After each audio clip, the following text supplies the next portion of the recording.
Like if we impose the kind of sanctions that we've imposed on Russia, if China decides to invade Taiwan and the world stands up and the world imposes sanctions on China, how does that go? Very ugly for the Chinese. So, say what you will about the Russian economy. It's corrupt, it's inefficient, it's not very high value add, but it's a massive producer and exporter of food and energy.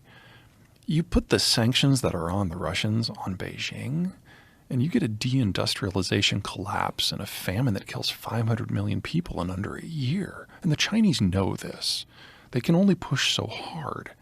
Also, you can make the argument that if the Russians succeed, they actually solve or at least address some of their problems.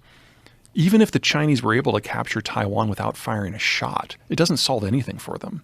They're still food importers. They're still dependent upon the United States. They're still energy importers. And even if they take every single one of those semiconductor fab facilities intact, they don't know how to operate them because they can't operate their own. And their own are among the worst in the world, not the best.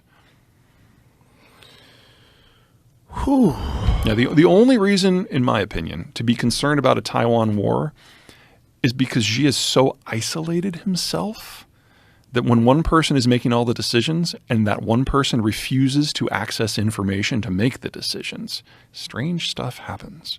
And when you say refuses to access, what do you mean by that? He does not have normal information flows anymore. Like even at the height of the Trump administration, when Trump was basically isolated himself from the entire intelligence community, he was still getting the daily briefing. There was still information being put in front of him.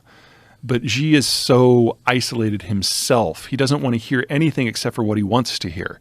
And since no one knows what the status of the conversation with the voices in his head in on any given day, no one wants to bring him anything unless they're ordered to. How do we know this about him? Because there's no one to listen to anymore. That's one of the fun things about Russia versus China right now is that the Russian information security is so poor that American intelligence is literally listening in on everything. But in China, we can hear into the office, but there are no conversations happening.